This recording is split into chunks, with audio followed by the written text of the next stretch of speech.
blind America. Amen? How about that? How about that? How about we return to an America to treat people based on the content of their character, not the color of your skin.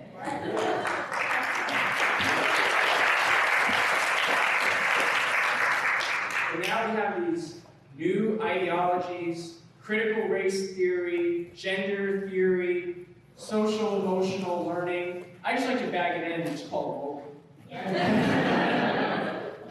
And that's why you're here today. That's why you came. Because we're here to talk about the issues that matter. Not just to you, not just to the intellectuals, but to everyone. Because every parent knows that it doesn't matter what party they're a part of, if their student isn't learning, they're concerned. And I'll tell you what, wokeness is antithetical to everything that we believe in as a country. I have the pleasure of observing and participating in the Glenn Youngkin and Winston Sears campaign in Virginia in 2021.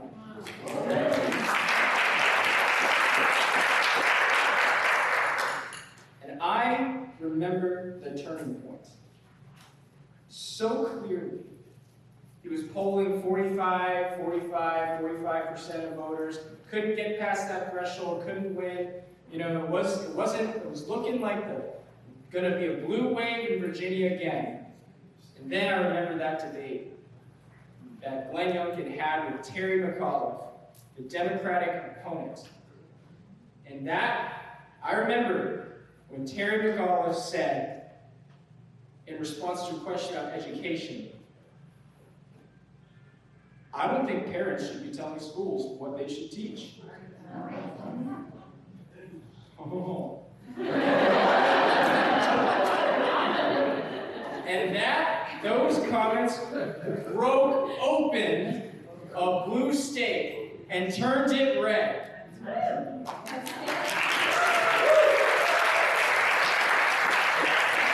Because it showed the true nature of the Democratic Party's thinking on children. They are ours. We control them. You could feel Terry McAuliffe hissing like a viper protecting his eggs. And the truth is, the Democratic Party, writ large, has made it a priority to control and possess children. I'm telling you guys, this rhetoric is not new. It has become more understood because this rhetoric actually started with Hillary Clinton and her devil grandmotherly comments. Oh, what a grandmother. It takes a village to raise a child. Remember that? Yes. Remember when she loved to say, it takes a village to raise a child. And that rhetoric right there, people believed it. Oh, you know, of course, it's a community responsibility to teach a child. They didn't know that that rhetoric was the rhetoric that was going to be used to build the Democratic Party's industrial apparatus of education. An arsenal of bureaucrats based around this notion of child education. In the public school system today, around a single child, one child, a public school can build a teacher, a counselor, a diversity, equity, and inclusion officer, a lawyer, an HR consultant, a tech services coordinator, an overprotective cocoon that subordinates learning, real learning, which is always about the teacher having authority over the students, having a culture of mutual respect, and if those boundaries are broken, to enforce discipline. All of that is broken down in the name of indulgence parenting, in the name of indulgence teaching, of child-centered learning and pedagogy, an overprotective cocoon that subordinates learning to protection and affirmation, that melts the mind of children with various interests that are fighting for control of him and his thoughts. The Democratic Party has evolved into a reactionary party. This is what you guys need to understand. They always said they were for the laborer, they always said they were for the worker, but they're not anymore. They've evolved into a reactionary party that keeps this sclerotic system to milk the last ounce of money and status from every child, even if it means keeping parents out. Even if it means putting increasingly onerous restrictions on teachers. Even if it means collaborating with Mark Zuckerberg and Silicon Valley and billionaires to their traditional Democratic Party enemies. You think, oh, well, the Democratic Party, they're against billionaires. No, they love billionaires now. Especially when those billionaires, especially when they can sell student data to tech companies and Planned Parenthood. Oh, Planned Parenthood. What? No, schools aren't selling data to Planned Parenthood. Oh, wait. In California today, the Central Coast District of California was caught in a scandal where Planned Parenthood came in and did these sex ed seminars. And in these sex ed seminars, they're teaching all kinds of horrible things to children, gender, sexuality, all these things, getting an abortion, everything like that. And then they asked the students to fill out a survey about their social emotional learning. And then they took it. They took that student data and they didn't tell the parents. These are kids. And they took basically data about these people's hopes and fears and dreams, and they used it to pitch their next project. I'm not going to apologize for saying this. Education is the one thing in which you can attribute the total failure to Democrats and Democratic policies. Because they've been in control for the past 50 years of our public education system. And look where we are now. Social emotional learning. Hot word. New hot word. All about solving mental health issues, helping anxiety, helping these rates of anxiety and depression that are increasing. I wonder what's causing the rates of anxiety and depression to increase among kids. Don't believe it. Don't believe it. New York City, social emotional learning. Who is the administrator of these tests? Basically, students have to come in and a teacher has to fill out the student's emotional state. How does a teacher know how a kid feels? What kind of trauma that kid has experienced? They fill out these surveys, they send it to this nonprofit called the Urban Institute, run by Eric Adams' nephew, Mayor of New York City's nephew. Social emotional learning in Virginia. Look at Panorama Education, a new social emotional learning for-profit tech business run by, Attorney General Merrick Garland's son-in-law? Zan Tanner? Do these things really profit students? Interrupting their class instruction? Taking time out of their day to take these useless surveys so that they can go back and justify an oppression narrative? No, this is not helping students at all. But it does make Merrick Garland rich. There we go. The state of Maryland had a Bridge to Excellence program. And in the year 2000, they asked for an extra $1 billion from the taxpayers in funding for equity. Equity, another great word. Specifically, to close the achievement gap between black and white children in Maryland. Okay? Yes, all of us, we care about black children. We We all care about low-income children. We care about ESL children. We care about all children. So they passed this $1 billion proposal for equity. They send these sob stories to the legislature about kids who just need a little extra bump to achieve their biggest dreams. They wax poetic about all these children in need. They promised career preparation academies and professional teachers that are well compensated. Lies! These kids don't need an extra bump to succeed. They need a cultural overhaul. They need schools that will hold them accountable, that would siphon them from, that would take them out of these cultures of mediocrity that this school system apparatus is building around them. And yet, the state passed this $1 billion plan. All Democrats raised taxes, sacrificed other opportunities between the belief of this equity plan. And what were the results? This was passed in the year 2019. 20 years later, the Office of Legislative Oversight comes out. The racial achievement gap did not change, it got wider. It got wider. And students were not increasing in English, they were not increasing in math, they were not increasing in test scores. But you know what increased? The teachers' unions. Because 33% of that money went to the teachers' unions. And anti-racism and the diversity, equity, and inclusion industry, that all benefited. These schools are totally rife with wokeness right now. And if we don't take action now, we're going to become like Maryland. We're going to become like California. The bill is coming due, friends. The bill is coming due. It's coming to Wake County now. You will hear from speakers who will talk about the Wake County issues, the statewide issues, the national issues today. But there is no question right now, this is a pivotal moment.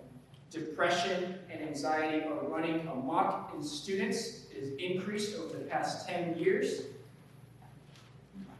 But you know how cynical these people are about it? Okay, so they say depression and anxiety is worse among LGBTQ children. That's true. It is worse. And it is getting much higher. Then they use that statistic to say, this is why we need LGBTQ studies. This is why we need to bring in these consultants. This is why we need DEI. This is why we need to solve the discrimination against LGBTQ students. Friends, has the discrimination against LGBTQ gotten better over time or worse? It's gotten better over time, supposedly. And yet, they use this narrative and they make the narrative increasingly worse to facilitate an even more hostile environment so that they can get their consultants in. That's what's happening. That's the game. You need to understand their game. There is no excuse any longer for fighting. There is no riper time to do it. It is not simply enough to get out of the battle. That is not a knock on homeschoolers, by the way. You are some of the people I most respect. But even if you homeschool, even if you private school, you got to get in the fight for these public schools. Because 90% of our kids are in there. Because you are involved, you are an involved parent, and you care. And you need to let other people know what really works. And one thing is for sure. Depressive ideologies like CRT and lowering standards for equity and feeding teachers' unions and woke businesses and SEL and gender ideology does not work for these kids. It's time to roll up your sleeves. This evening is just the beginning. You're going to hear from the most distinguished speakers in our state and in our nation. But it is up to you to do something with it. Can I get an amen? Amen.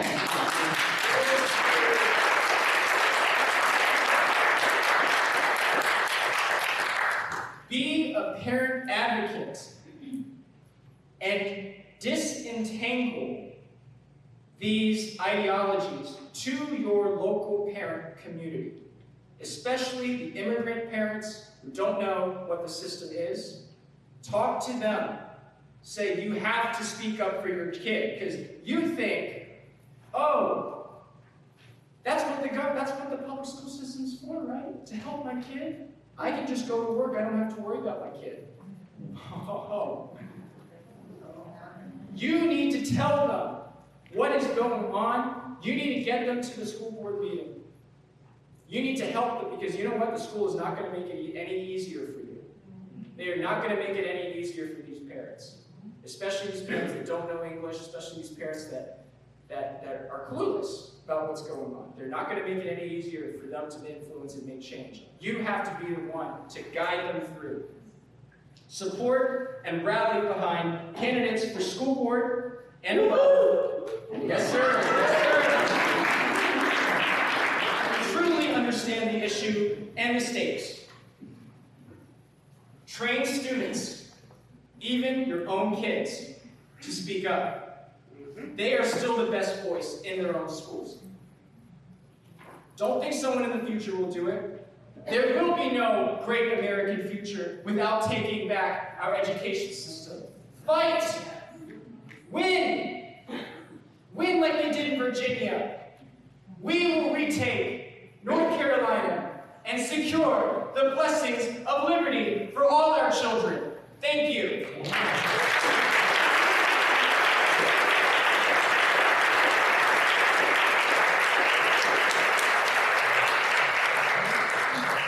All right, so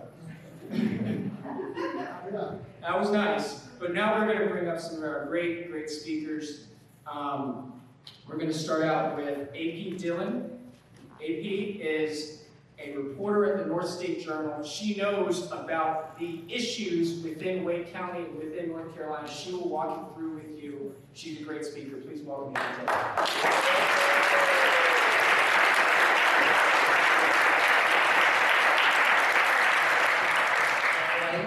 I'm glad to see everybody coming out tonight. This is very important, considering that Wake County is the largest district in the state and the 15th largest district in the nation.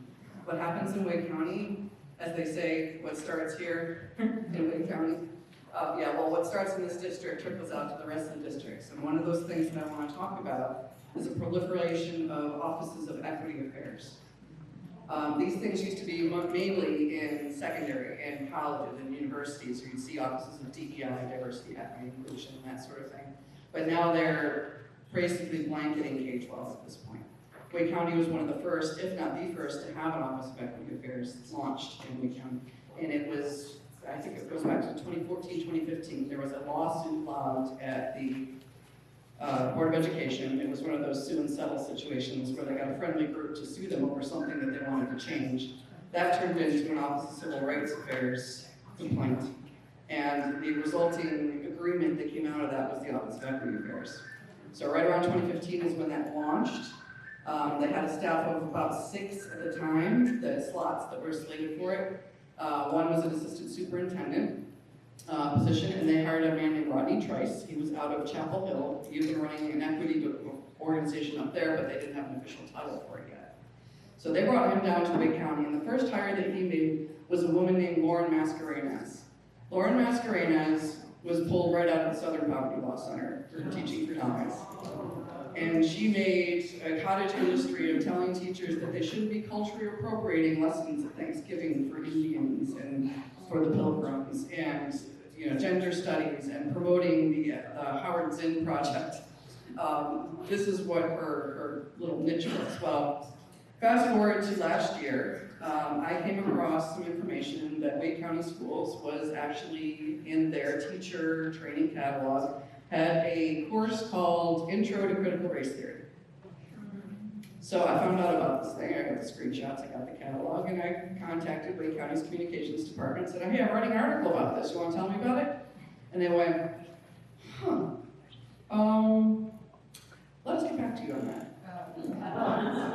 By that afternoon, I was told that the course had been pulled and they had no idea how it had gotten in there in the first place. But that didn't stop me from writing about it anyway. Basically, I noted that this course had been put in there by the Office of Equity Affairs, and they had contracted through a group called the Equity Collaborative. The Equity Collaborative is an organization that is a DEI organization. It is based out of Durham, and it is co-founded by sitting Representative Greg Meyer of Durham. This organization basically does carte blanche critical race theory trainings for teachers and for school board members and leaders and that sort of thing. They're the ones who are going to lead this course. So, in the Equity Collaborative, in some records requests that I did, I found that they were making hand over fist money, and they had been ever since they were formed, right around the same time the Office of Equity Affairs was formed, back in 2015. And we're talking the records requests I did for various counties in Mississippi, in Virginia, in New York, and about 8 different districts here right in North Carolina. That combined total over about a 3-year period was something in the range of around $2.5 million this organization raked in. It is big money to do DEI and equity studies. So the Office of Equity Affairs itself, I decided to take a look at how much money they were spending since they were brought into being. So the records requests that I pulled together, I got all their spending, their budgets, how much money they'd spent on training, everything, including their salaries, which, by the way, for the 6 people that were in that office as of 2 years ago, their combined salaries were over $700,000. But over that time period, from 2015 up until December of 2021, the Office of Equity Affairs had cost Wake County taxpayers $8.69 million. Yes. And for what? So I took a look at the for what, and I asked them, I said, Wake County Schools, can you tell me how this organization within your organization is being judged? I mean, what are their metrics? How are you knowing if they're doing what they say they're supposed to be doing on their website, which is improving outcomes for students? And I said, where are the metrics behind that? They said, well, we don't have any. I said, what do you mean you don't have any? They said, well, we only review the individuals who work within the organization and do their personnel reviews. We don't actually review the entire department. I said, so how do you know if they're actually being effectual or not? I said, how do you know if they're actually being effectual or not? Nothing. Silence, 0, said nothing. So they don't even know that their own department is working properly. So last spring, after I outed their Intro to Critical Race Theory issue, the board held a meeting after that, at which time I got a hold of some leaked talking points that the board was given by Rodney Trice, the former assistant superintendent for that division. And it was a watered-down version of CRT, the whole line about, oh, this is only taught in law school, and this isn't something that we're doing in our schools, and there's no training going on whatsoever for this. It was a giant bag of lies, which I found, and I demonstrated in my article in North State Journal, that this was demonstrably false. About a month after that, he resigned and went back to Chapel. 5 months after that, Lauren Mascarenas joined him and moved back to California. Although, on her way out the door, she's created a new organization with a member of the Office of Equity Affairs named Christina Spears. That organization is operating here in Wake County, and it's called Rise DEI. And if you go to their website or you Google them and you look at what they're peddling there, it is straight up critical race theory. So, we've got that. Then, along that path, before Ms. Mascarenas left, I was dropped some documents by a teacher in Wake County, a whistleblower. She sent me audio and video and slides and reading lists and resource information from a training that they were given. That training was pretty much critical race theory. It had all the names in there, like Bettina Love and Louise German Sparks. Louise German Sparks, if you're unaware, she is taking critical race theory, and she has a theory of pulling that all the way up from kindergarten all the way up through 5th and 6th grade. It's for young students.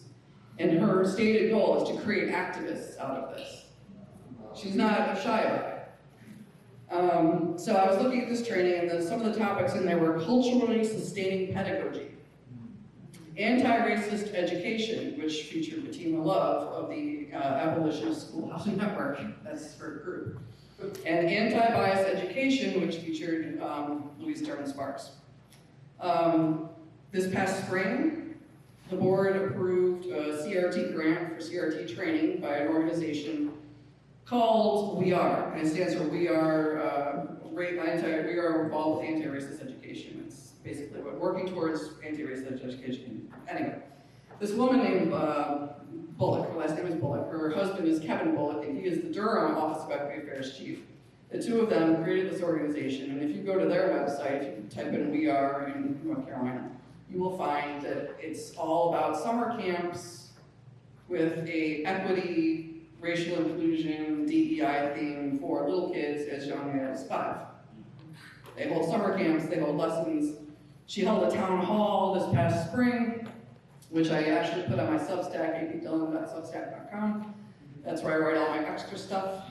They did a town hall, and they had all the Durham elected officials in there, town councilors and whatnot, and they were making the case that they needed to take critical race theory from theory to praxis, meaning from theory to practice in the classroom.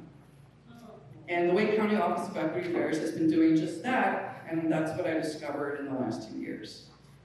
They've been doing this critical race theory training using Glenn Singleton's Courageous Conversations, exploring whiteness, having inconvenient conversations, uncomfortable conversations, the whole 9 yards. Anything that you can think of that's woke out there, they've been doing it. And they've been systematically doing it across the 198 schools within the district.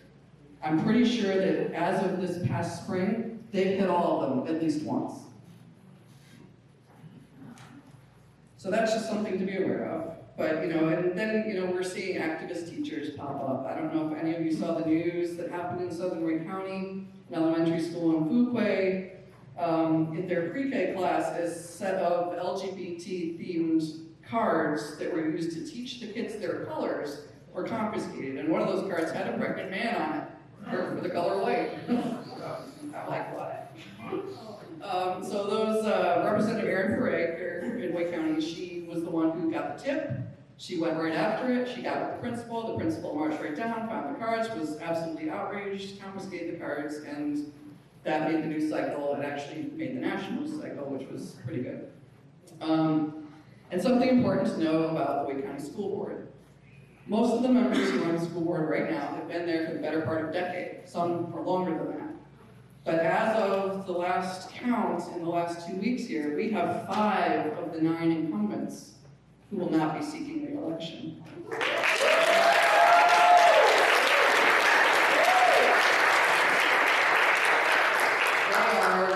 They're reading the room. They know they're going to get punted.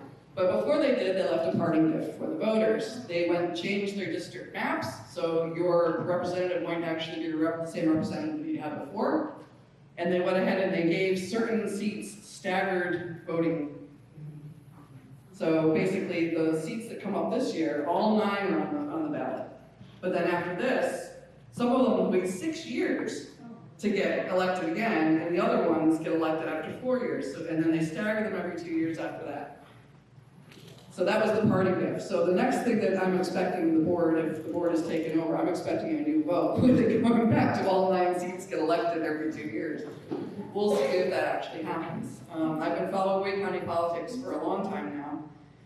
For those of you who don't know who I am, I was probably the leading voice against Common Core in the state back in 2012, 2011. I went from the mountains to the sea and back again, talking to groups about Common Core. I was on Glenn Beck's We Will Not Conform panel, national panel on Common Core that was broadcast in theaters nationwide. And Ms. Michelle Malkin did me the wonderful honor of giving me an investigative journalism Bulldog Award for my work on Common Core at the time.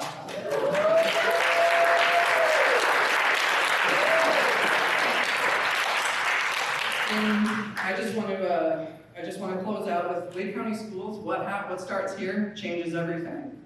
It changes everything for the rest of the districts. They all look to this district to see what they're doing, and they pick it up. It's been picked up in New Hanover, in Guilford, in Charlotte, in Buncombe, in Rutherford, in Rockingham, and all these different places. So what happens here makes a difference. So if flipping the school board is on your agenda, and it should be because it's critical, then God bless you. So I just wanted to take a couple quick questions if anyone had one before I turn it over to Mr. James Lindsay. Yes, ma'am. I'm just wondering, we have Common Core in the school system. We still have Common Core.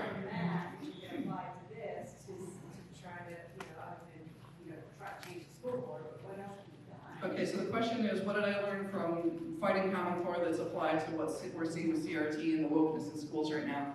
And I can tell you, I learned a hell of a lot about how the juggernaut works.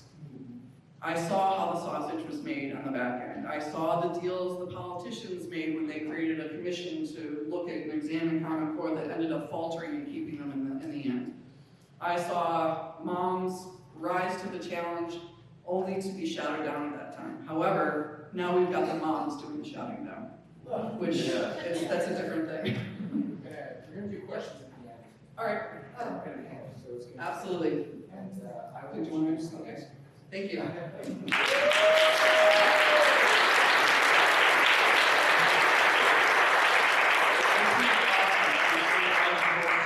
We're all going to do questions at the end, so get ready for that. But I do want to introduce Miss Elaine Funderburk. She is an amazing, she's a church member of mine, but also she was a former teacher, a person who's worked within the NC legislative system for a long time, and people are always asking, well, what are some alternatives to wokeness and woke Korea? She'll just be talking briefly about one such alternative. Thank you.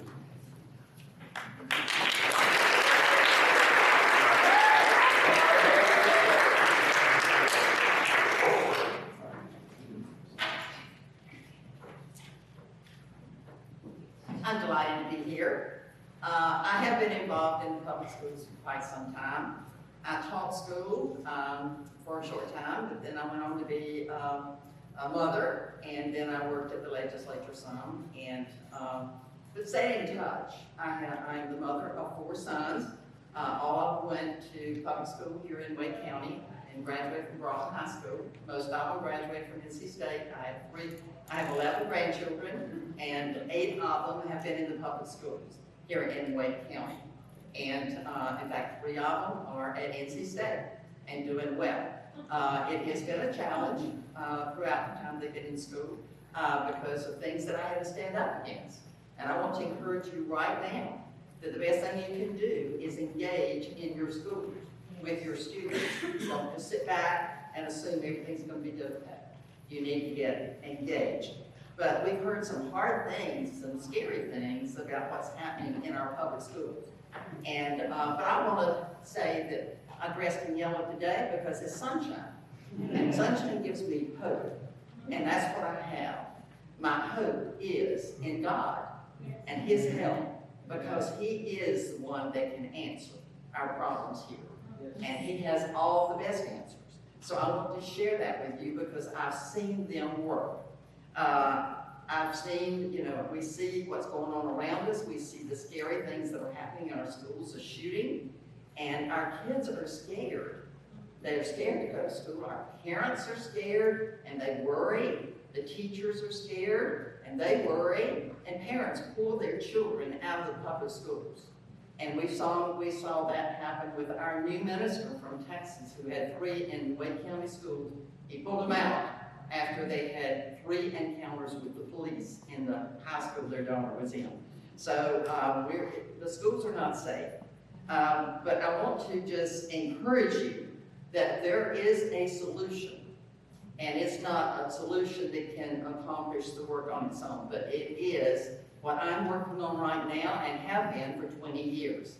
And that's getting the Bible elective back into the public school.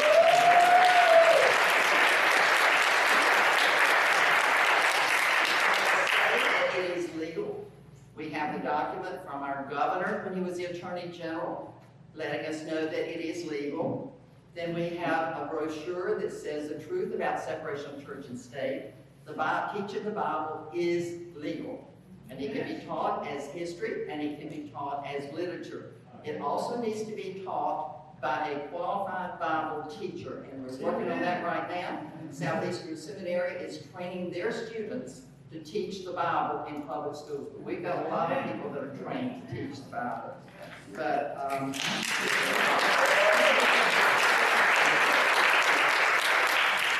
I taught the Bible in prison and done prison ministry for 35 years. I've worked with people on death row. I've seen God change them. And they're out and they're productive citizens in our community now because they studied the Bible in prison and they became believers and they knew how to behave. And so they're successful. I also have, I've done that for 35 years, and I'm also a volunteer chaplain in the jail. When I went into the public schools as a substitute teacher, I saw everything in the public school in Wake County that I saw in the prison. I was locked in a classroom one day with 5 students, walked in. 3 of the boys were in a gang. One of the boys had killed somebody. How he ended up in our schools, I do not know. And a girl was in the class, and she brought her scissors to school that day because she was going to get even with somebody just like her mother did on the street. So I asked the boys, I said, what do you do in your gang? They said, we rob houses in North Raleigh. And I said, well, you know what's going to happen to you, don't you? I said, you're either going to get killed or you're going to prison. I'll never forget what they told me. They said, that does not matter. There's no meaning or purpose to our lives. And so I proceeded to tell them, as a Christian, I was responsible for telling them, God loves you. He has a plan for your life. And he's available to help you. And I will help you also. And then I was there one day when a student was killed on a high school campus here in Wake County. And they called me in to counsel with the other students, to encourage them, to give them hope, and take away their fears. Then I discovered that the mother of this young boy was in my Bible study class in the prison. I was also, I had many classes, because I work with at-risk students. I asked to work with at-risk students. And they are hopeless. I had one boy that came to school, and he didn't want to do the schoolwork. And I said, is there anything you like to do? He said, yes, I like to cook. And I said, well, how did you learn to cook? He said, my house, if you want to eat, you got to cook. I lived in my truck. My parents are both alcoholics. And then I had one boy in a home ec class, and he was a drug dealer. And he told me where he dealt drugs. And but as a Christian, I knew that that I was not the baby God. I was the big God. And so I shared with him the hope that he could have in God and in the Bible. And he listened to me, and he started crying. And he said, my mother's dying. And I said, I am so sorry. I said, is she a Christian? Is she going to heaven? And he said, yes, ma'am, she is. And I said, well, you know, you can go too. I'll tell you how. And so I offered him a Bible, and the next day he came to me and said, I want that Bible. And I don't know where it is now, but at least he was seeking that. I was in a biology class, and we were studying the cell. And I thought, that's really interesting. I watched the video, and it said that scientists began to study the cell to find out where they came from. And my mind just exploded. And I just said, in every class I had that day, I said, you know what, isn't that amazing that scientists began to study the cell to find out where they came from? And I said, have you ever wondered where you came from? I said, your parents are telling you no, you can't. Your peers are telling you you're worthless, you're never going to amount to anything, and you're beginning to believe them. And I said, the Bible tells me, I said, I am a Christian. The Bible tells me that in Psalm 139, 13 through 16, that I was in the mind and plan of God before I was ever conceived by my parents. God had every day of my life planned out. And I said, he didn't just do that for me. Each one of you were in the mind and plan of God before you were ever conceived by your parents. He loves you, and you're very special. And he has a good plan for your life, and he wants you to know him. And I said, if you want to know more, you see me after class. You could have heard a pin drop in every single class. I had one student raised her hand. She said, Ms. Funderburk, would you allow me to tell my friend in Florida what you told us today? She said she called me last night, and she's contemplating suicide. Kids in our schools are hungry for the Bible. They're hungry to know that somebody loves them, somebody cares about them, somebody has a plan for their life. And the last thing I'll mention is that I was in the superintendent's office one day. I do not know how I happened to be there. And he announced to the board, the school board, that they had had a drug bust between using the school board and the commission of the school board and the sheriff's department. They had a drug bust in all the schools in Wake County. They arrested 70, 75 or 77 students and were expelling them from school. And I said, well, what are you gonna do with it? And they said, nothing. We can't do anything. The superintendent said we had to expel them because they broke the law. And I said, he said, but if the churches, that's all he had to say. And I went back and I contacted 2 black churches and 2 white churches, leading churches in Rome, and said, would you be willing to run a school for these kids that got expelled from school? And I said, I will be a part of it, I'll help with it, as long as you require a Bible class. And I want you to know, we ran it for 3 months, and the purpose was to get them back in their schools and graduate with their classes.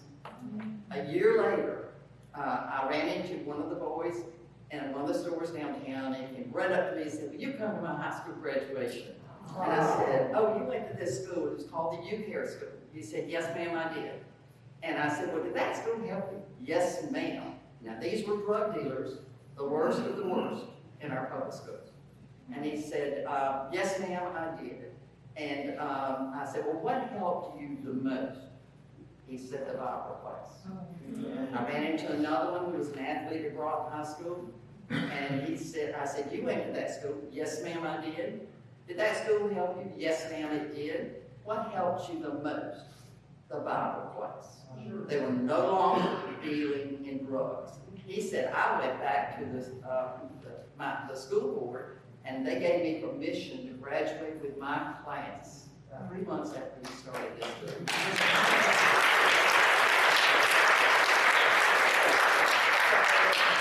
With all the depressing information that we're getting from our schools and what's going on, it is very depressing. Parents are worried. But there is a solution. It's not complete. But if we don't get the Bible back in our schools, we're going to lose this whole generation. This is our future. This is the future of our country. But the Bible works, and it's been proven. I have seen it over and over and over again. And it's not forced on anybody. It will be taught as a 2-semester elective. Bible is history, or Bible is literature. And it would use the Bible as a textbook. If I did nothing but stand up here and read the Bible to you, it would change you in some area of your life. That's the power of God's Word. So what we need is we need prayer, that this will become approved. Right now, the General Assembly has a House committee, a House Select Task Committee to study the revamping of all North Carolina public schools.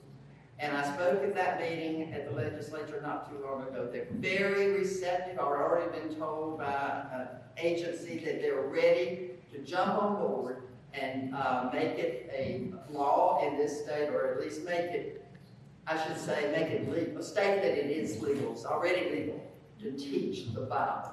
It will be the Bible that saves our schools. Because most of these kids cannot go out to a private Christian school. The majority of our students are in the public schools. And many of them are suffering. They need to know that they're loved and cared for. And they need the help that we can offer to them through the Bible. Thank you.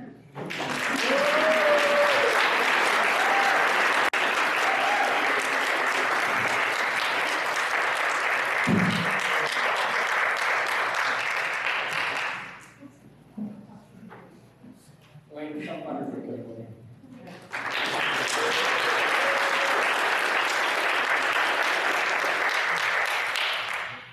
Our final speaker, our distinguished speaker of the night, a personal friend of mine, but also a scholar and an intellectual in his own right, the best-selling author of the book Cynical Theories, featured on the Wall Street Journal, a mathematician, one of the leading scholars of critical race theory and Marxism and its infiltration in the school system today. Mr. James Lindsay.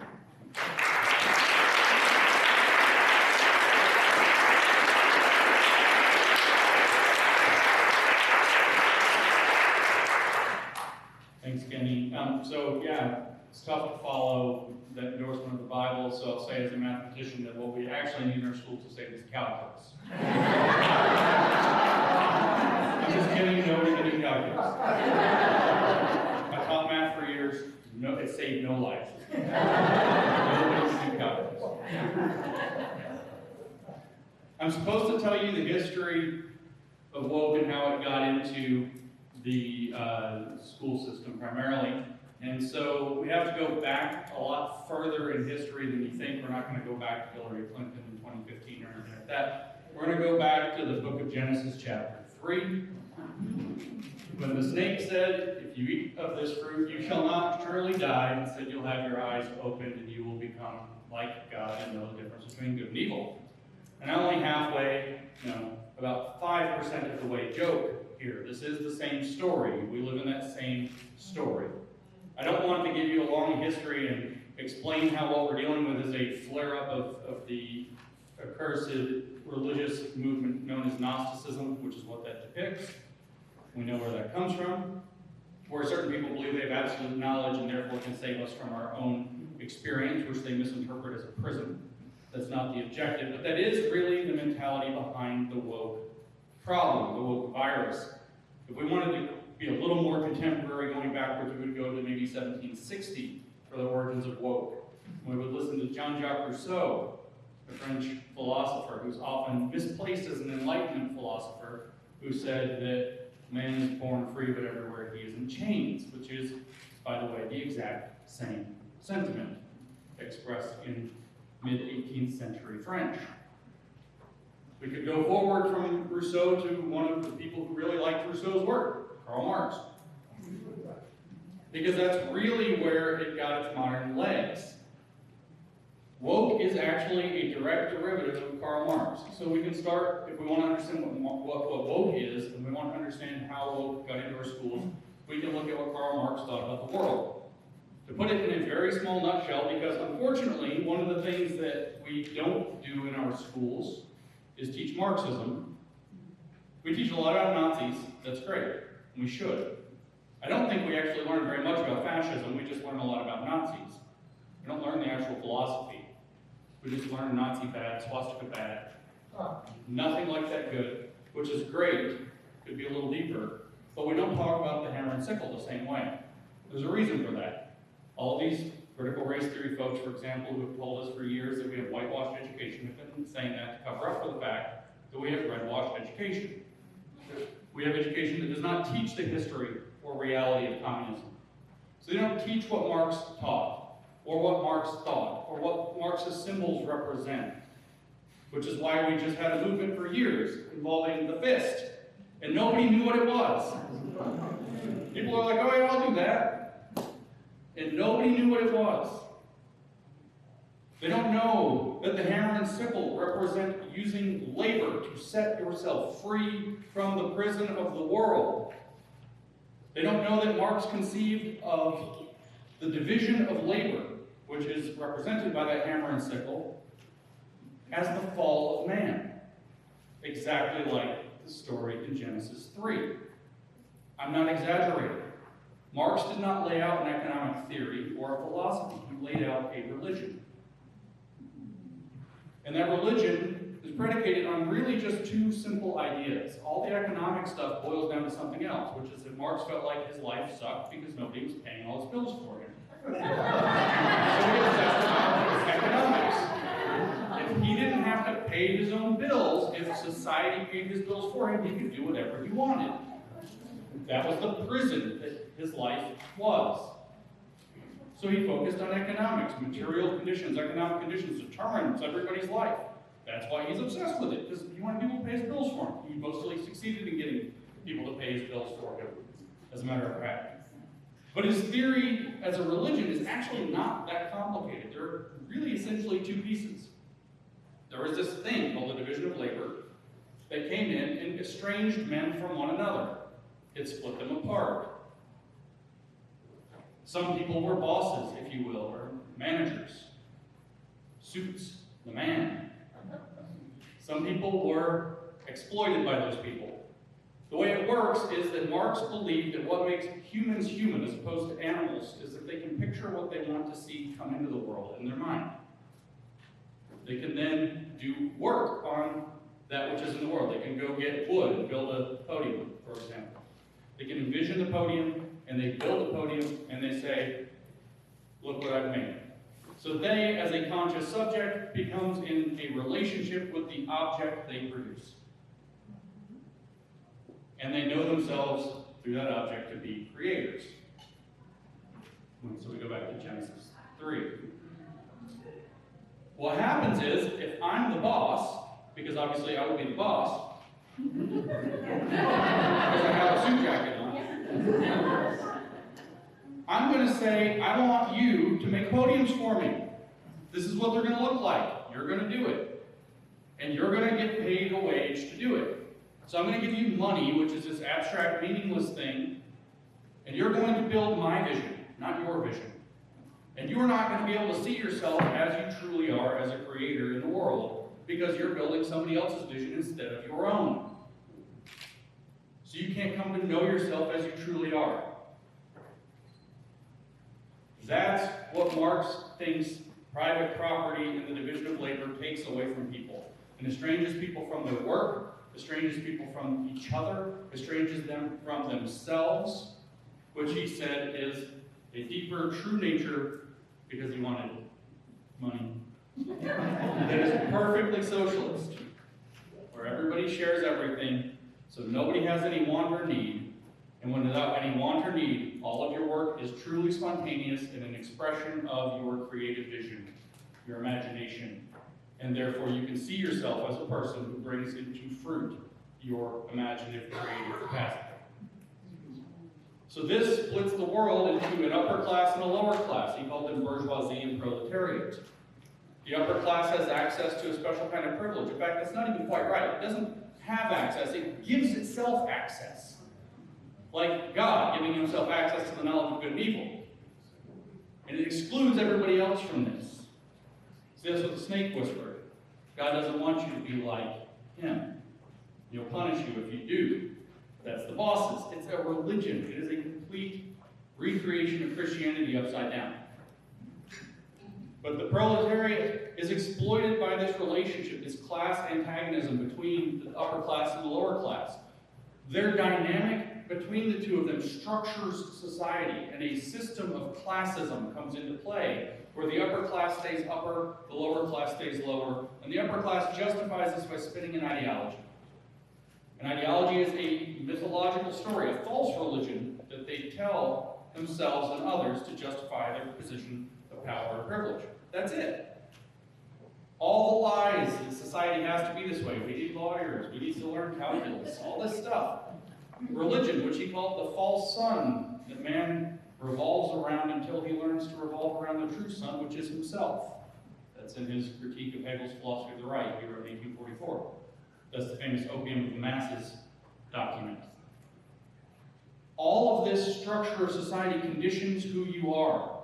So you couldn't possibly judge somebody, say, by the contents of their character, because their economic standing determines the contents of their character. This theory, big spoiler, I'm going to tell you guys something you already know, so pardon me for insulting you, didn't work. Marxism doesn't work. This idea that everybody's going to pay everybody else's bills and somehow spontaneously all the things we need are going to come out of this even better than before doesn't work. Big surprise. So they had to retool the theory. If we want to understand how woke came to be, they had to retool the theory. This has happened a number of times. I don't want to belabor the point, but in the 1910s, for example, World War I happened. Also, the Bolshevik Revolution in Russia happened, which then turned into the Soviet Union.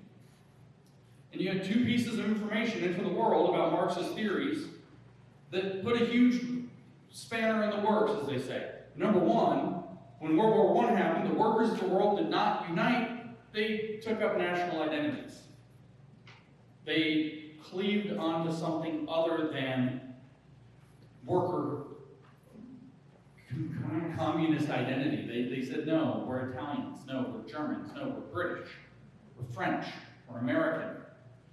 And so this wasn't what Marx predicted would be what would happen. That's a problem. Secondly, Russia did it wrong. Lenin messed it all up.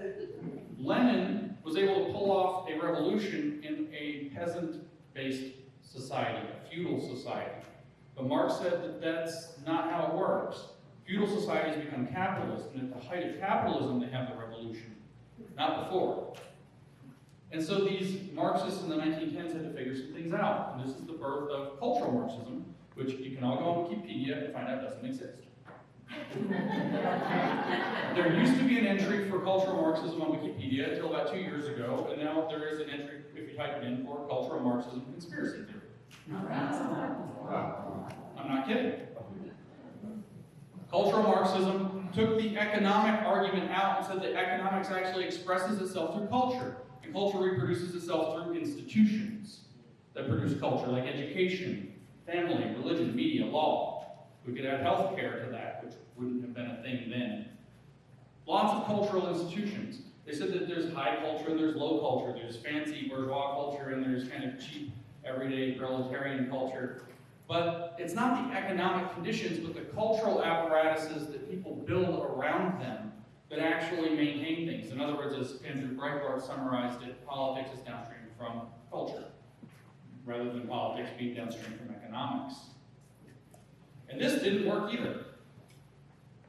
This didn't work either. The only thing that came out of this that really, really stuck, I guess two things, was one guy, Antonio Gramsci, an Italian Marxist, came up with this idea that later got called the Long March Through the Institutions. He said you have to infiltrate those culture-producing institutions, and you have to transform them from within. And then they will transform the society from within, because the society is downstream from its institutions. And in that analysis, he's not wrong. Society is downstream from its institutions. Second is a guy nobody's ever heard of named George Lukács. He's a Hungarian Marxist. And George Lukács said, you can't just yell at people to make them have class consciousness. It's a process. You have to bring them into understanding what class consciousness really entails. And that's a really complicated thing that we're not going to discuss. But we can summarize both of those by saying that education into consciousness became extremely central to the cultural Marxist idea. Now, by the 1930s, going toward 1940, this wasn't producing any results anywhere. Western Marxism, as some people called it, said cultural Marxism was not producing results. It wasn't having, there were no more Marxist revolutions anywhere. The Soviet Union, which also contained some of the Eastern Bloc, and then you had everything else. And so what they came up with was something called critical Marxism. It's usually called critical theory, but that's the tool of critical Marxism.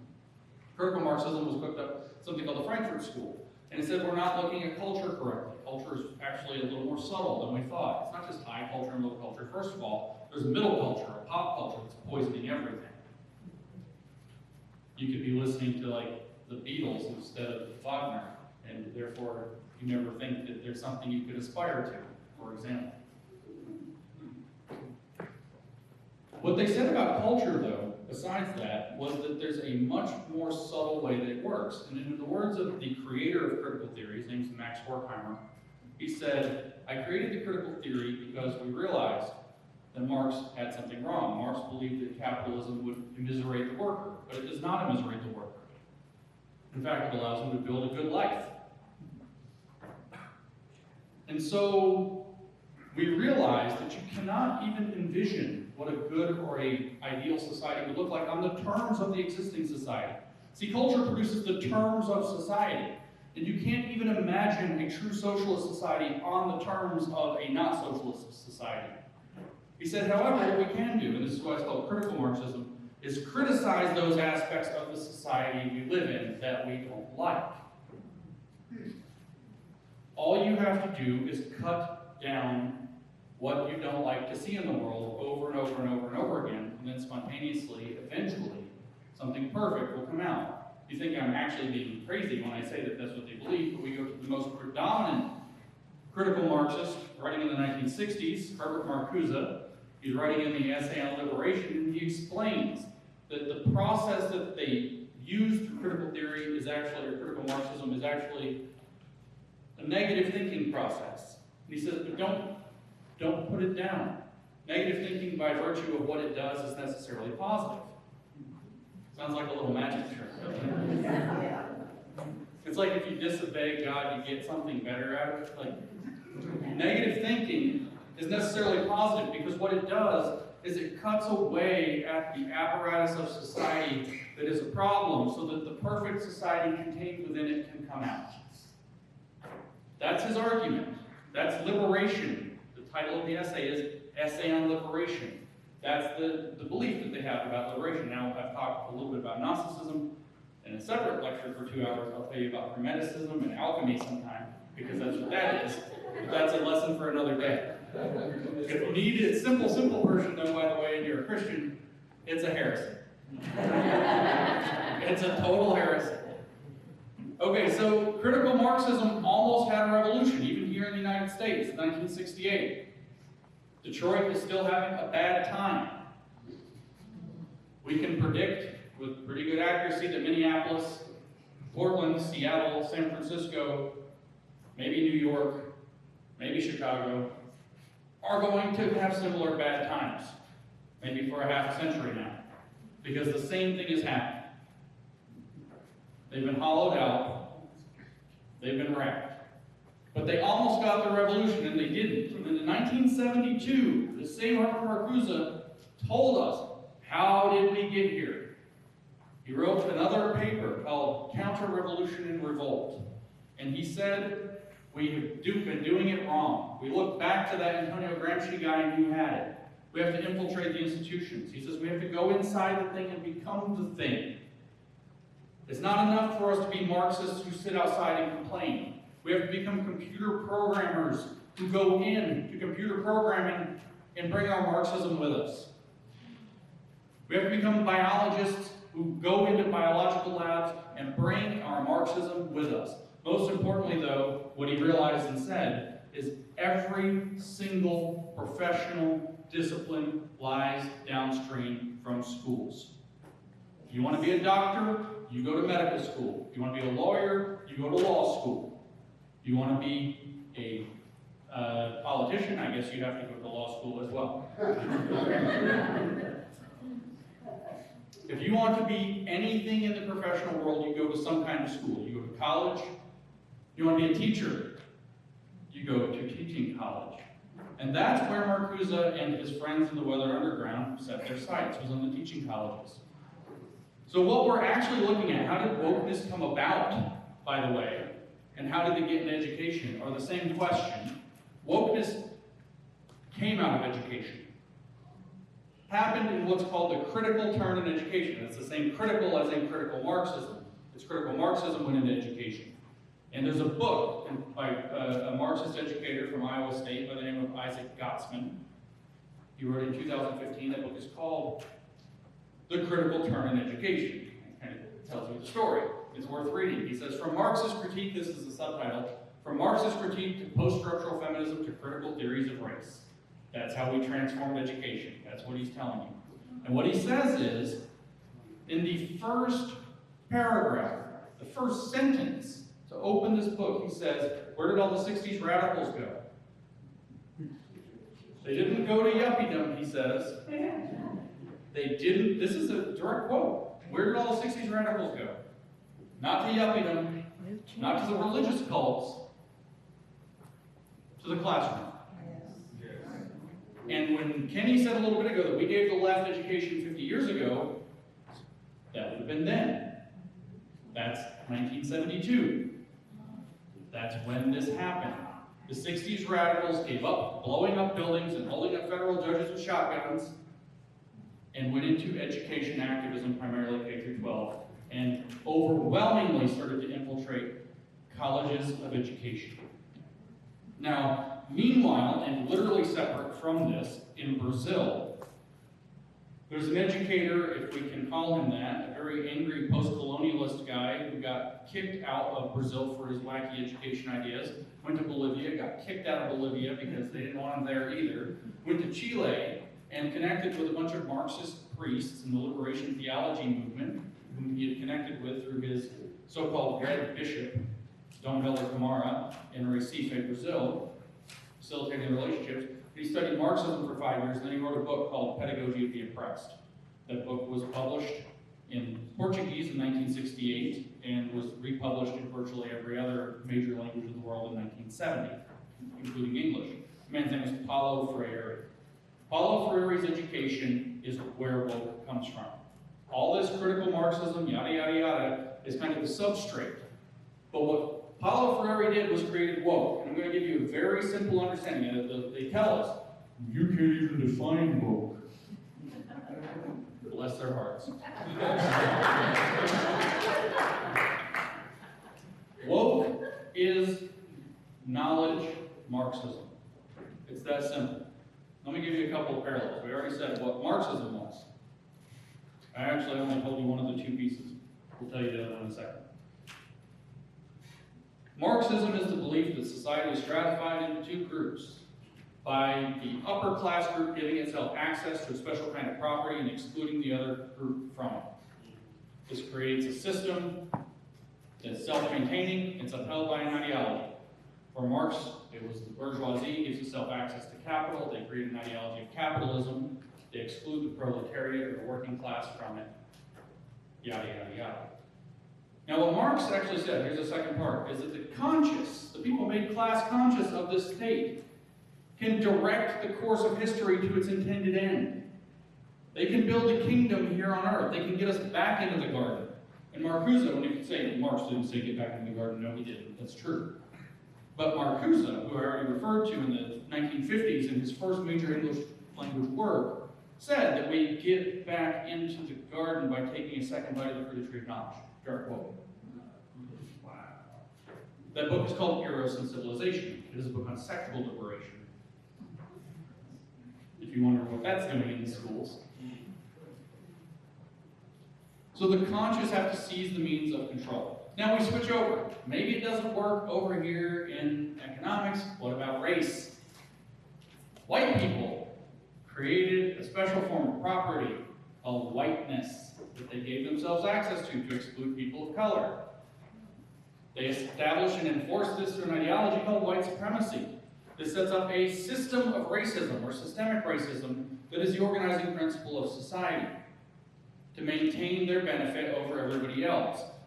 If you induce race consciousness in not just people of color, but everybody, then you can possibly foment revolutionary conditions to overthrow the system and achieve in the long course of history racial justice in place of communism, which had to pass through socialism first to get there. That's what Marx said, which is why we have to pass through racial equity, which is another redistribution of shares to get to racial justice. We've heard a lot about equity. It's just socialism in a new bag. It's literally just socialism in a new bag. It's not going to work. We can do this with, say, gender and queer theory. There's a special kind of property normal people give themselves called being normal. They exclude other people from it. See, they get to define what's normal. Drag queens, not normal. They get to define what's normal. And that's not fair. So they exclude other people called, and queers, that's the term that they claim for themselves, from this. They create an ideology called cis-heteronormativity that's normal to be straight, at least statistically speaking. It's normal for men to present as and identify as men, etc. It's a Marxist theory of sex, gender, and sexuality, just like you have a Marxist theory of race and critical race theory. And then what did Paulo Freire do? He said, well, you see, the people who consider themselves educated, who consider themselves to be people who know things, teachers, get to decide what knowing something means for themselves. They have a special form of property called knowledge that they assign to the things they believe, that they have access to, and they exclude other ways of knowing. They consider people outside of it, the illiterate, the uneducated, as people who are not actually knowers. They don't actually know things. They're ignorant. And so what we end up building is this whole idea that we're going to think of knowledge and education itself as the site of a Marxist analysis of property. Being able to have the power to designate what counts as knowledge determines whether you're in the upper class or outside of it, marginalized and excluded from it. That's what Paulo Freire brought to the world. Now, in 1970, outside of South America, where he was ruining everything, almost nobody paid him any attention. He had a short stint at Harvard, because Harvard's always at the bottom of all these problems, in '68. But other than that, he was mostly ignored in the American context until 1985, because of the diligent work of his, I call him his evangelist in the sense of Paul, Henry Giroux, who was a Canadian-American leftist education activist starting in the 70s, who worked diligently to get over 100 Marxists tenured as professors in colleges of education between the late 1970s and 1985. So when Paulo Freire's book, The Politics of Education, broke out in 1985, and it was reviewed by Harvard favorably, the next step was that every college of education in North America, by the time we get to about 1990, 1991, has taken up it and the Pedagogy of the Oppressed as their central textbook. The Marxist theory of knowledge becomes the magic piece. Now that's what woke is. It's a Marxist theory of knowledge. Once you have a Marxist theory of knowledge, you have a Marxist theory of whatever you want. It's so easy. In your sleep, you can make up a new Marxist theory. Here's how it works. Let's say you want a Marxist theory of medicine.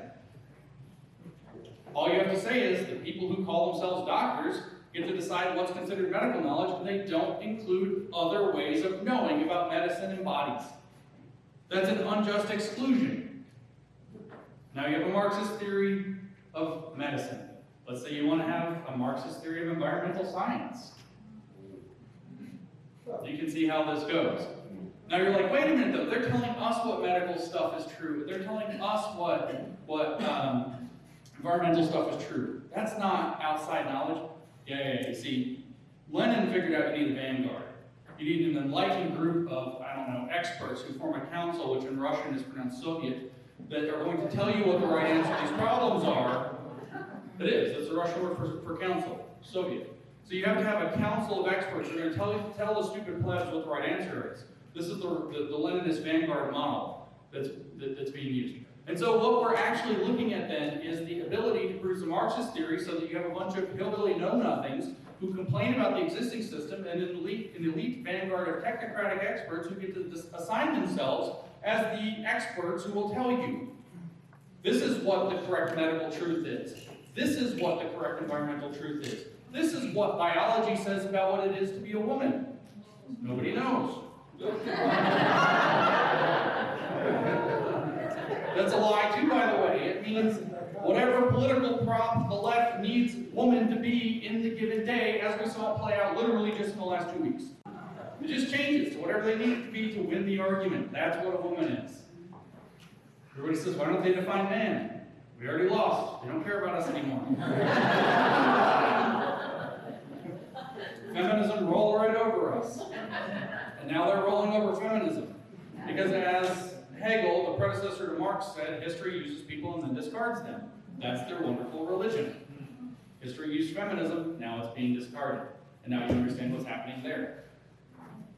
This is what woke is and how it got into the schools. It got into the schools because it grew up in the schools. It developed in the schools. It is a Marxist theory of knowing, of what it means to know. Now, I want to give you a little bit of taste of what Freire's actual prescription is, because you're going to recognize it in what you're seeing in education immediately. Number one, Freire says you proceed by dialogue. No more teacher with authority, like Penny was talking about, over the students. No mutual respect. No. Democratic classroom, everybody is equal. And we proceed by dialogue. He says what we're going to do is we're going to talk to the students. He calls it his dialogical method. See, the other method, he says, is the banking model. The teacher's like a big capitalist, comes in, deposits knowledge into the heads of empty bank account kids, and that they can capitalize on that knowledge or not. You think I'm exaggerating, but it's actually how he describes it. And he says we can't do that. We're going to have a dialogue-based model instead. And so what we're going to do with the dialogue is with those surveys in SEL Achieve, we're going to data mine people for the context of their lives. In other words, for the emotionally and socially relevant trigger areas where they feel discontent and grievance. You're going to data mine them to obtain that. Now, if you can sell the other data you obtained, why not? So it starts off with data mining. From the data mining you produce, and this is its exact concept, generative themes. You find those things where there is some, crack in society, some crack in their lives, some place where they're uncomfortable or might have a grievance or a scab you can pick, and you feed that back to them. That's how you teach them to read. That's how you teach them to do math. Those things are relevant and engaging. We call this culturally relevant teaching today. It comes from a place of cultural competence, which comes from a place of cultural literacy, which is a repackaging into the multiculturalist paradigm of what Freire called political literacy, which is what the teacher possesses, but the student does not yet. Okay, so what you do is you package up these concepts that are going to be emotionally triggering for the student, and you feed it back to them in order to have an engaging lesson. Maybe you present them with lots of racial books. You have them read about slavery over and over and over again, which we should be doing that. It's not the content itself, it's what's being done with the content that's the problem. Then you enter into the process of conscientization, you call it, conscientização in Portuguese, where you transform the consciousness of the learner by a three-step process called codification, problematization, you've heard that word, problematic, and decodification. What you do is you present the thing back in the abstract. He said maybe if you're teaching illiterates in Brazil, you show them a picture of a slum. Maybe it's you have them read a bunch of books about Ruby Bridges or about slavery, about the Tulsa Massacre, that's critical race theory, 1619 Project materials. Maybe you have a drag queen come and read, so they'll have questions about gender and sex. Do you know there's an academic paper I just read about Drag Queen Story Hour as a, quote, drag pedagogy? And do you know what it says it is? A generative model to engage children so that they might, and I quote, live queerly. By, and I quote, reading them into filth. In that paper, they tell you explicitly, again, not exaggerating, that yeah, we say that they're family friendly, and maybe they are. Maybe it's okay for parents and other people to come. But what we really mean by family friendly is family in the sense of queer code. For the queer family, you leave your family for on the street. They say that in the paper. They just tell you what it's for. This is a generative tool, they say. It generates the discussion. And so you present this in the abstract with a clown, a man dressed as a clownish woman in a highly sexualized manner, parading about as a sexualized clown, which is an art form for adults, if they want to partake in it, but certainly not children. And it generates dialogue. That's an abstract image of gender stuck in front of you. You then problematize the idea that society expects men to dress like men and women to dress like women. Or you problematize the nature of, racial relations throughout our history. And then in the third stage, after you problematize these things and say it creates all these injustices, you say, don't you know this is your life? You conscientize the student. You bring them into the Marxist analysis of the circumstances of your life, of their lives, that you pulled from them, presented back to them, Marxist and analysis of them, and then you say that's you. You teach them to identify with that, and you teach them that they are to become activists to overthrow the system. That's what the Freirean project is about. That's what the Marxification of education is about. That's where woke actually developed and came from by cobbling together the various identity politics tools like critical race theory, queer theory, disability studies, fat studies, and all the rest, which are all just Marxist theories exactly like I've already described. So this is what you actually have happening in your schools. Social emotional learning is the new tool for doing this, the vehicle for delivering it, really. And this is what we have to deal with. Now, I don't want to end by just saying, good luck. So I'll tell you two good pieces of good news. Why we can and will be able to win this. Number one, this only really works. It only really works when people don't realize it's happening. Marxism only proceeds by deception and or force, and it uses deception until it has to use force. All you have to do is understand what you're seeing as a generative concept, for example, and then you can start to call out the curriculum abuses. And then, just like we heard from AP, they've got a problem. That critical race theory class just went away. Once they're spotted, once the spotlight goes on them, they stop. So that's one good piece of news. You can learn this. It's not fun. You can learn this, and then they freak out and run away. Or they're committed to using force, and they alienate basically everybody because everybody then sees that they're authoritarians, totalitarians, and they get pushed out of office exactly like they need to be in the first place.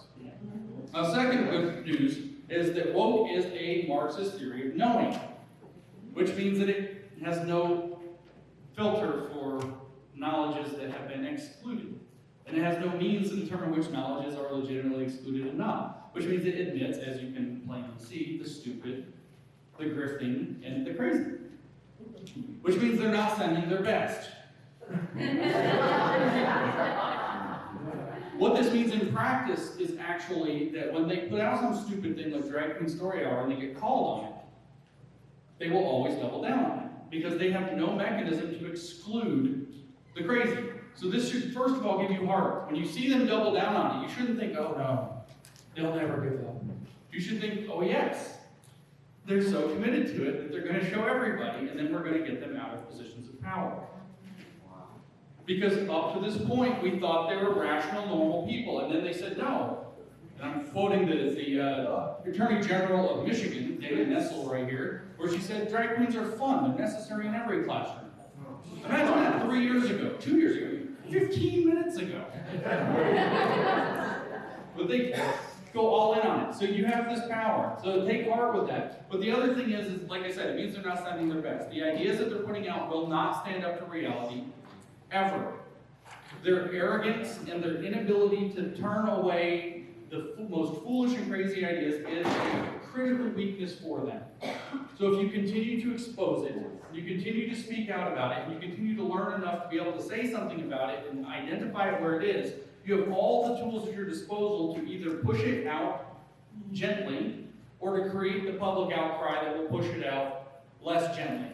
And then we can and will win. In 1 year, we've undone at least 50 years of their lives. 1 year.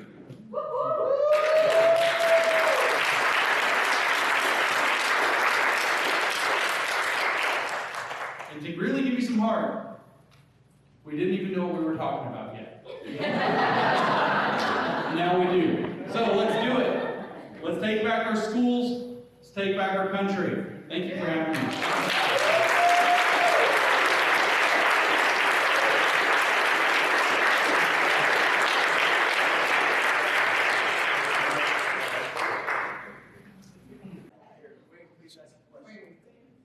Thanks so much. Have you seen any direct proof of rapid onset gender dysphoria being part of this whole process?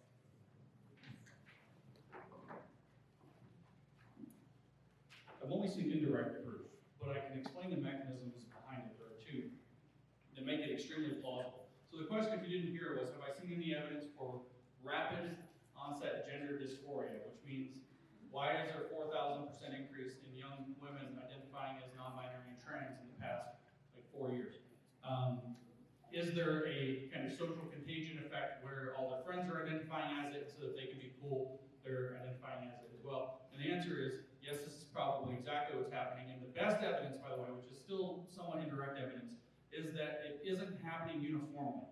If the argument that says no, this isn't happening is, well, we've changed the norms, we've relaxed the standards, we've opened up the trans discourse, and so more people are comfortable coming out. But what you find is that the people that are coming out in social enclaves, not just at the state level, but at the district level, at the school level, even at sometimes the classroom level or within particular families. You'll see trans families that have 5 out of 6 of their children are trans, for example. Or you'll see, you see lots more people identifying suddenly as trans in California than are say even maybe in neighboring Nevada or Arizona. And this is not what you would expect. Like I said, this is still somewhat indirect evidence. But the mechanism behind this is actually, I talked a lot about Marx, I didn't talk even a little bit about Lenin, I didn't mention Mao. So we should mention Mao while we're at it. Mao actually had a program in his education, in his schools, which he separated people into identity categories in order to create radicalization and conscientization. So what he did with the young people, everybody actually, is he gave them either red identities or black identities. The black identities were bad, red is for communism, so that's obviously good for him. And so, I mean, I could go through what these identities are, but it doesn't really matter because what we're seeing is that, you know, being a basic white girl is a very bad identity. And so there's a strong, not just social pressure, like, oh, my friends are doing this and it makes them interesting and cool, but there's also a pressure through critical race theory that young white people cannot escape. It's not, they can't just become a BLM activist and work. They're going to be called a bad ally anyway. But they can adopt a minority sexual identity, or they can transition, or whatever else, and all of a sudden they get to be part of the Cool Kids Club. And so what we're seeing is this huge pressure in the schools being created by the curriculum that then is being facilitated through whether it's after-school clubs or whatever else with the social transitioning programs that they're doing, often behind parents' backs, that then are being brought into deeper levels of even physical transitioning.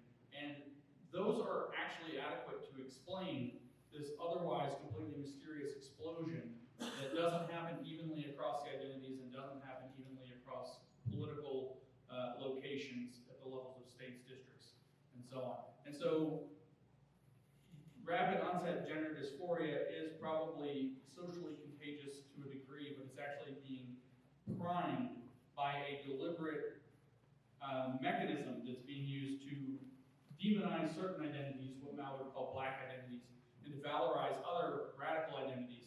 And the easiest one to achieve, because it's subjective, and nobody challenges you on it, and in fact they celebrate you when you choose it, is any of the queer identities. And so they've set up an entire apparatus through social transition, school, after-school clubs like Gay Straight Alliance, etc., to facilitate exactly this funneling of children into the sexual identities. Now, I mentioned George Lukács and Herbert Marcuse in my talk and said about the sexualization. Well, George Lukács, when he did the Hungarian Soviet Republic in 1919, he was a deputy commissar of education there. He also implemented a nationwide sexual, what we call comprehensive sexuality education, to sexualize the children because he knew it destabilized the children, made them readily moldable into political activists, but it also severed them out of their families and their religion, which were the two biggest impediments that he saw to adopting communism as a worldview, your family and your faith. But if you identify as queer and you think this is super personal to you, you're going to go home and tell mom, you don't know me. You don't know who I am, it's different now. Your time didn't matter, things have changed. And if you invoke the Bible, they say that's obsolete. And so you can cut a kid off from those deeper roots and then bring them into the religion of the state through communism. And George Lukács understood that. They're now reproducing this. Comprehensive sexuality education, by the way, is not actually something that bubbled up from the ground from Paulo Freire or something, or colleges of education. It's actually coming top down. It started in 2004 at the United Nations. It is a United Nations program that eventually all educational accountability in the Western world will be held to. And that's creating the pressure pump, that's creating the rapid onset gender dysphoria, that's creating the rapid rise of what were until recently very minority sexual and gender identities in children. And so, hard evidence? Not yet. Good luck trying to do one of those studies and getting it published. The Council, Soviet, won't allow this publication right now.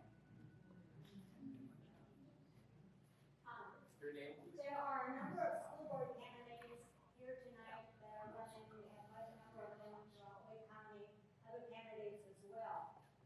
If they have 2 or 3 minutes, maybe 5 if they're lucky, to speak to someone as they're out in the neighborhoods talking, Mr. Lindsay, what would you say, Dr. Lindsay, what would you say are the most important things that they should fit into that 2 or 3 minute period to connect with a person and get them to see what's going on? I mean, I would directly say that looking at what happened in Virginia should be the model. this transcended, party politics there. It was Republicans and Democrats both coming out to vote for Glenn Youngkin. So what I would actually say is that you are interested in understanding and solving the issues in the schools, not with some program, not by throwing more money at it, but actually by recognizing that you're doing the work to figure out what the root causes of these problems are, which programs are causing the problems, and that your goal is actually to start fixing education from the bottom up. That's the, I think, key phrase. We're going to fix education from the bottom up by listening to parents. I don't care if you're a Republican or a Democrat or an independent, I want to listen to you. I want to hear what the problems you think are in the schools and what solutions you think might be there. But I also want to understand exactly what your kids are going through, and I want to make sure they're safe. I want to make sure that we get back to basics and start educating them in basic educational curricula. And those would be the overwhelmingly primary messages that I would say. The last thing I would do is tell people to play it safe and try to pretend and appeal to the moderate voter. Don't do that, no. I care about your kids, I'm worried about your kids, I want to solve the issue, and I need to listen to you to be able to do it and to take these things seriously. And we're not going to solve it by just throwing more money at it, blah, blah, blah.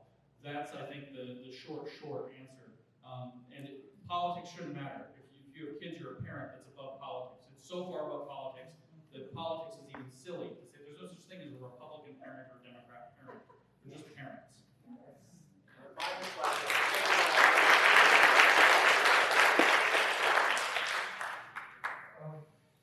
The biggest thing as I look at this is the long-term psychological damage that's done to these children with the sexual identities and stuff. How long is it going to take to fix this? And, what kind of long-term damage is there then, Yeah, I can answer that. I'll just give you some hard statistics. 2012, they always do anxiety depression surveys of basically saying to teenagers, hey, how much do you feel consistently depressed at school, in class, everything like that. LGBT is always the highest, but it has gotten higher, even higher. Like it was at 60%, or was at 50%, now it's 75%. In just 12 years. Just 12 years. Another thing is, and I think I actually failed to explain in my speech the full scope of what we're talking about with the sexual agenda. People, you need to understand that people who want to indoctrinate children into sexual ideology, they like those statistics. They want that because that gives them the capital, the moral capital to come in and say, we're going to help your kid if you install LGBTQ resources in our school with me in the administrative role. So it's a vicious cycle where, if you think about it, it's absurd that it's absurd because supposedly LGBTQ discrimination has been going down. 2015, passage of gay marriage, etc. It looks like the LGBTQ got everything that they wanted. And yet, the depression and anxiety is going up among these kids. And so obviously it's not related to more discrimination, but it is related to the way that this ideology interacts with the mental system. Another thing is CRT, so clinical psychology, you're trained, a child's worldview is trained in, it's like a four-square thing. Sense of self on one axis, and sense of the world on the other axis. And you have a positive or negative view of self, positive or negative view of the world. Critical race theory gives you a negative view of the world. LGBTQ theory gives you a negative view of yourself. So basically, you're putting kids solely in the bottom quadrant, the bottom left quadrant. That's the pressure of the ideology. It pushes people towards depression. It pushes people towards paralysis. I'll extract my privilege of passing the mic to say, I know a lady who has deprogrammed her daughter. Her name's Gabrielle Clark.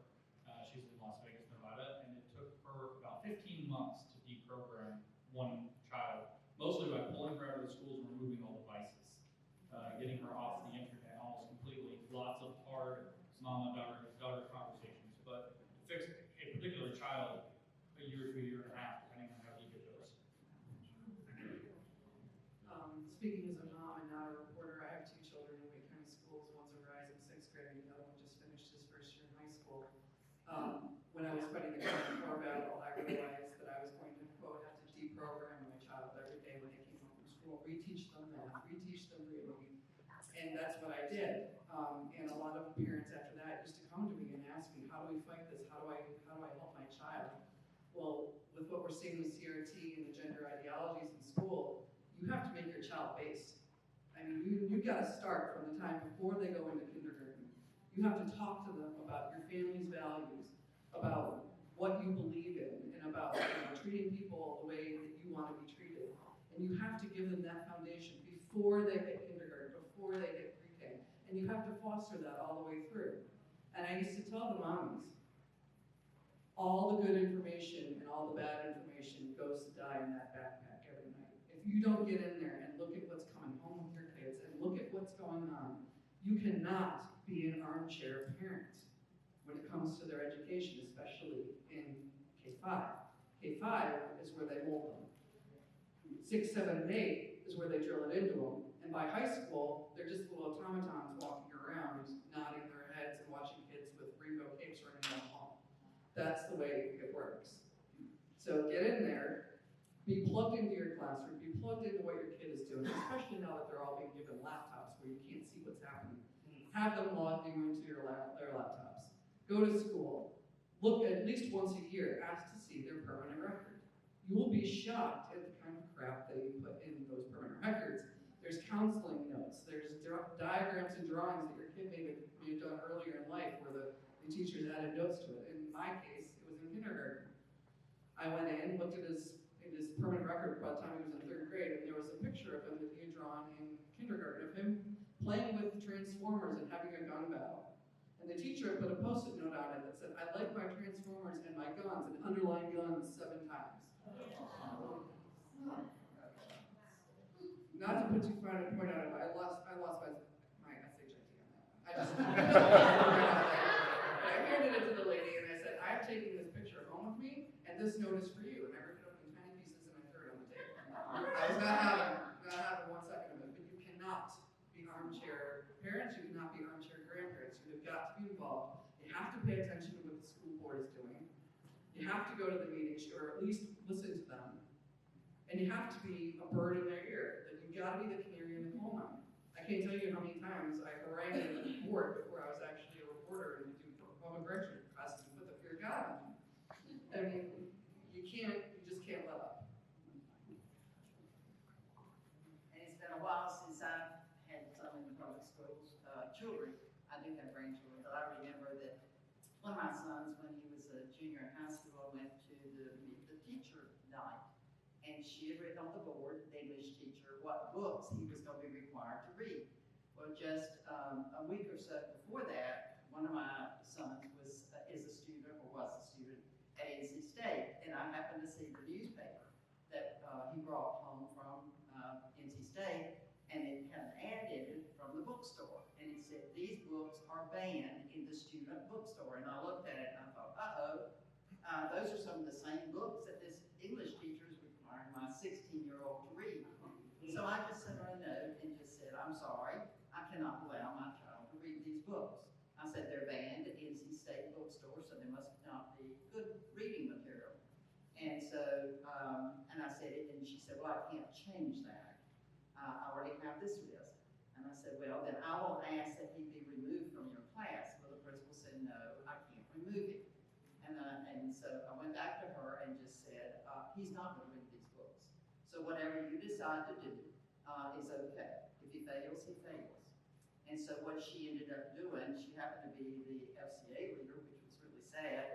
And anyway, she decided that it was in his best interest that she not require him to read them. So she sent them home. She said, I'll send them home, and you look at them, and if you don't approve any of these books, you let me know, and then you can choose a book. So I thought, how am I going to read all these books? But it was amazing, because when she sent the first book home, it didn't take me 5 minutes to just flip through the book. And I just felt like God directed me to the pages, and I said, I cannot allow him to read this book based on page so-and-so, paragraph so-and-so. So anyway, she didn't. So what she had to do then was she had to send him out of the classroom when they had discussion, and he could read his own book, but she had to create another test for him, give him something to do, and then at the end of the semester, but she did that in all the books. I think I didn't let him read 3 of the books. Anyway, at the end of the semester, she announced to the class, she said, next semester, I'm going to send home a list of the books.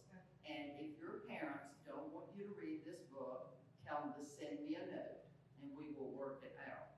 So put the hardship on the teacher. And don't stand for the things that are going to harm your children and their learning. And you can do that in every situation. I did that many times. You did that when one of my students at NC State happened to get a homosexual roommate. And it was on change day. And his roommate didn't show up. And so he called me and said, Mom, you got to come over here right quick. And so anyway, so I went over and he said, I'm not living with this person. And so I went all the way up to the top, to the chancellor, and just said, he's not going to live with this person. Sadly, my son had to move out. He moved back home for a short period of time. But don't tolerate these things and get involved, because I know that my husband and I also served on the parent advisory committee at NC State, and they don't have that right now. But if you have a child in college, ask to be on the parent advisory board. I went to one meeting, and the guy sitting next to me said, you're a Christian, aren't you? And I said, yes, I am. He said, we're here for a reason. And that night, the president of the student body was petitioning the parent advisory committee to approve overnight visitation for opposite sex, so that they could study. Well,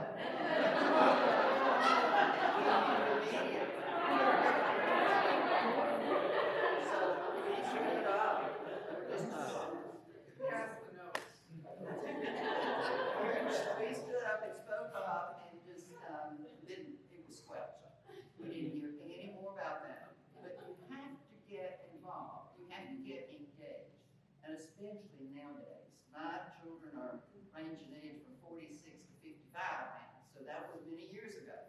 But you just have to stand up. But you got to know what's going on. You can't just sit back and just glance at the papers that come home. You got to look at them and see if it's what you approve of. And if it's not, you just go through, work your way up the chain of command and just say, I'm sorry, my child can't do this, and you have to do it now. More questions? We have one more question. This question is for Elaine. Sorry.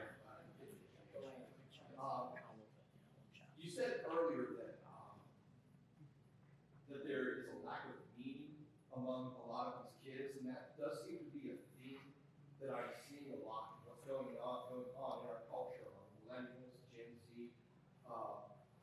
Dr. Rogozin was talking about that very not long ago, saying woke seems to have a lot of appeal for these young people because it does offer them meaning. I mean, it's a false promise, but it offers them some kind of meaning.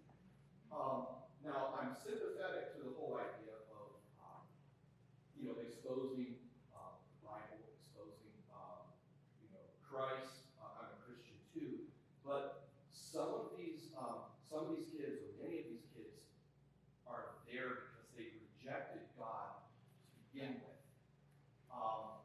I wonder, is there some alternative way of packaging meaning that doesn't overtly bring out Christ? Because when you bring that out, the first thing they're going to say to you is, don't try to foist your religion on me. Right. So how do you kind of steer around that? Well, I just remember that in one class I had, that it was a class of just hurting kids. I had one girl in particular that every day had to ask to go speak to the counselor because she was so distraught. Her parents were going through a divorce. And so in that particular class, I let them know that I cared about them. And that's what teachers have to do. I think so many teachers, I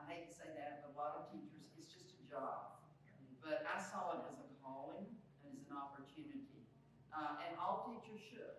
You know, they should realize that you're here for a bigger purpose. You're here not only to give them knowledge, but you are here to let them know that they're cared about, they're important, and you can do it in just unique ways, I think. And I'll give you one other example. I was helping with a class where they were taking a survey to see. I think the police department brought that in, and it was kids that were kind of falling through the cracks, and they were taking this survey to find out what they were interested in doing with their future. In other words, a purpose in life. And I just noticed one girl in particular was not engaged at all, and she wasn't attempting to do it. And I kept walking around and I said, you don't want to fill this out? No.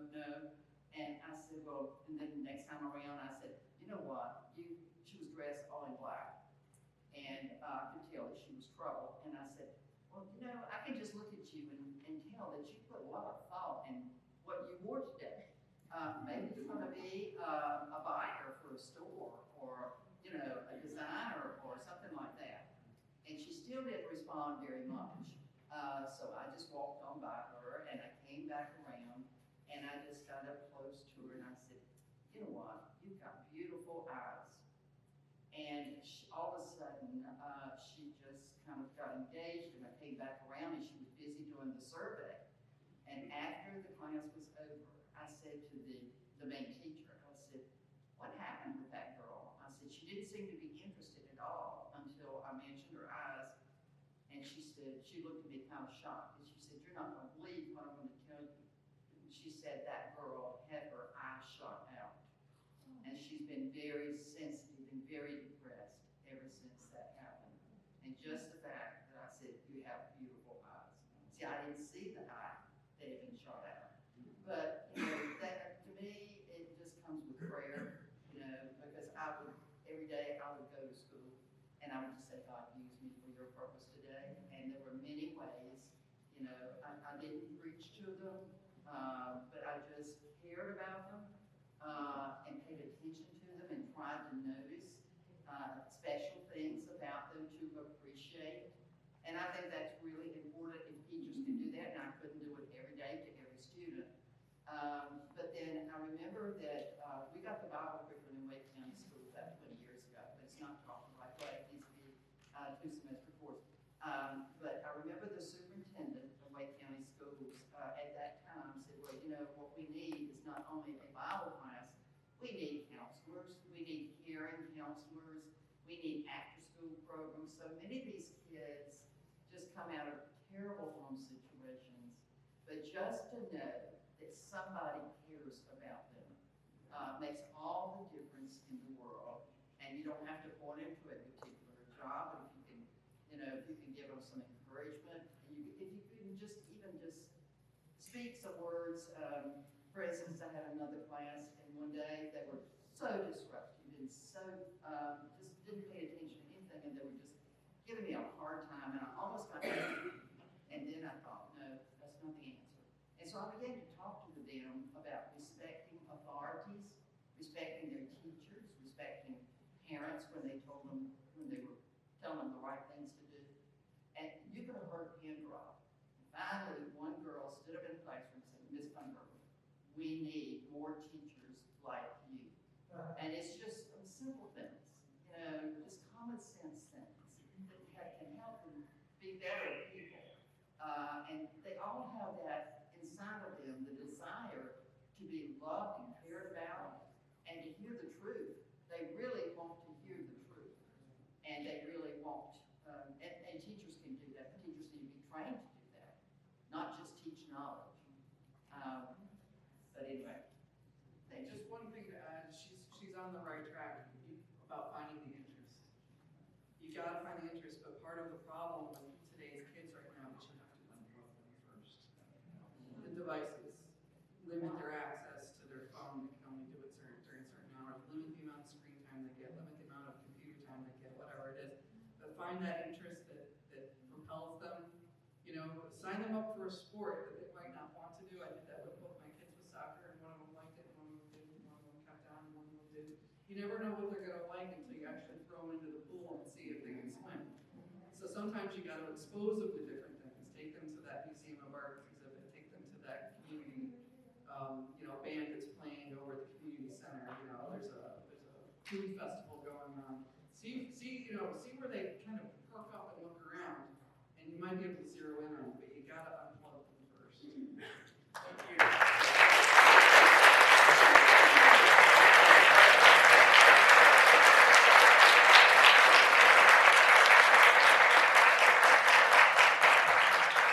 Round of applause to Christian, my fellow spokesman over there.